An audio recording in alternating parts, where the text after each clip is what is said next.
this Ramadan, protect yourself from extremism.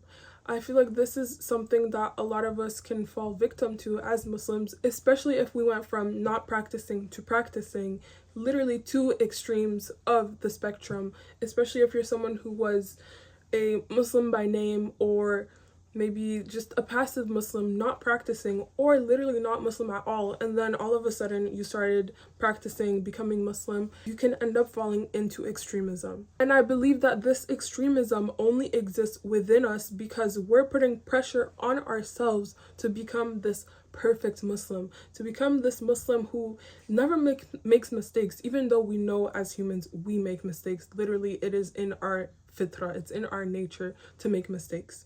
Now, the problem here is when you put pressure on yourself, your body reacts to it as stress. I believe that a lot of Muslim influencers don't really show the struggles and the real side of being Muslim. Like, a lot of the time it's giving perfect Muslim online, and it might give off a, I don't know, not them. It's never a problem to practice Islam like openly and stuff, and just always show the positives of being a Muslim and helping others without really talking about your struggles.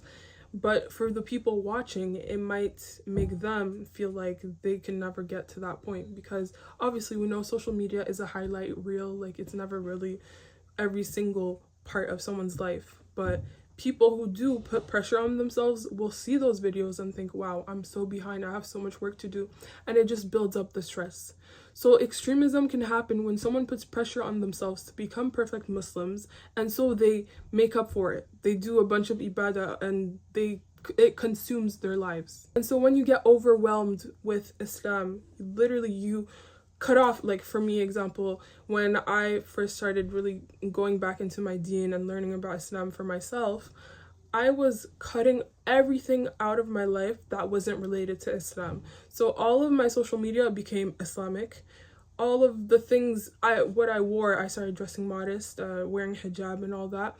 What I eat, only halal, of course, and just like everything was getting cut off to the point where my whole life was Islamic. Literally, even the books, I wouldn't let myself even indulge in fictional books or movies or shows, just Islam. And it became overwhelming because it was such a big shift for me, literally a 360. I went from being like a Muslim by name to becoming full-on like hardcore Muslim, like literally doing as much ibadah as I could possibly fit into my day. And so the nervous system is shocked. It's like going through so much changes, and the pressure is causing you to feel stressed. And stress, it comes off on your body. Like, your muscles are stiff, you get headaches, you get chills.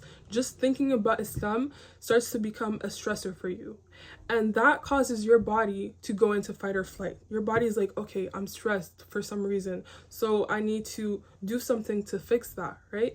And so when the body's in fight or flight, trying to protect yourself from the threat which has become Islam for you because of all the pressure you have put on yourself, then your body wants you to feel protected, and anytime anything Islamic comes up, you reject it, you walk away from it, you don't want to hear about it. It's to the point where you're scrolling from Islamic reminders, you don't want to hear it. Quran stresses you out. This is one of my examples. Astaghfirullah, may Allah subhanahu wa ta'ala forgive me, but I was at this point where Islam became so overwhelming for me that even listening to Quran was stressing me out, because I was thinking, I'm so behind, I can't even recite this way, like I could never get to this point, like it was spiraling, just because I was putting pressure on myself to be this perfect Muslim, which obviously it's impossible. I feel like this is something that ex-Muslims end up going through, where Islam is such a threat that just listening to anything Islamic gets them mad and gets them into fight or flight. Like, they're running away from it. They don't want to hear anything about Quran. Anytime someone talks about how amazing Islam is, they're defensive, they're mad, they're angry. They don't want to hear about it. And I think this can stem from trauma. A lot of people have religious trauma that cause them to also react into fight or flight. I need to protect myself from this type of way. Or, like I said, pressure, extremism. When your body goes from one extreme to the other, going from not religious to religious all of a sudden, your body is like, whoa, this is a shock. I need to protect myself. This is not my default setting. But it's not bad to obviously start learning about Islam. The issue is the pressure. The issue is going too quick and just like trying to be perfect, because that's not something we are built for. We're not meant to be perfect. We're human beings. Scrupulosity, this is the term for religious OCD. Not no psychologist, but it's more of like a psychological issue where you don't feel confident in your deen. Like you're self-doubting constantly. You do your wudu over and over because you don't think it was good enough. You might have forgotten something. You restart all of your prayers often because you think, oh, I must have not done it right. I wasn't focused enough. It's just constant pressure and constantly thinking that your default setting is I'm evil, I'm bad, I'm not good at being a good Muslim. Like, it's a lot of pressure related to religion, and it's compulsive, it's constant, it's over and over.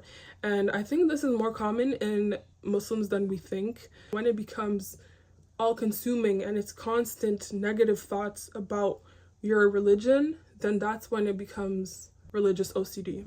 If you're someone who has gone through going not as religious, becoming religious, going into extremism, and then kind of like pushing away from Islam, being scared of just even listening to Islamic lectures because it triggers your fight or flight, it makes you stressed, it makes your muscles tense up, then you need to, first of all, make it safe again. And the way you can do that is start off slow with whatever Islamic lectures you feel safe listening to. Something that won't make you feel guilty about anything that you have done. You should try and work on building your relationship with Allah subhanahu wa ta'ala and the Quran, so that instead of your muscles tightening and fearing punishment and stressing about all the things you need to catch up on, instead you can feel relaxed. Literally just thinking about Allah subhanahu wa ta'ala, talking to him, it's relaxing to you. So you need to reset your nervous system to feel safe in anything related to Islam. And you also want to take things very slowly, especially if you're someone who got distance from the deen. You want to slowly come back to it. Number 2, it is growing your passion for Islam back again. So for me, when I first started going back into my deen, I was so extremely passionate about being Muslim. Like, I wanted everyone to know, like, I love Islam, I love Allah subhanahu wa ta'ala, I love the Prophet sallallahu alaihi wasallam. Anything Islam, I was just obsessed. I loved everything. And I was prideful and passionate about learning about the deen.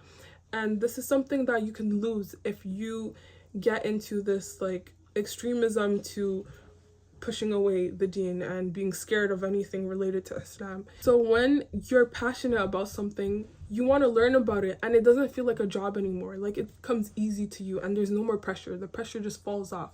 So that's the next thing that you can do. And here is some take-home homework for you. Think on this quote.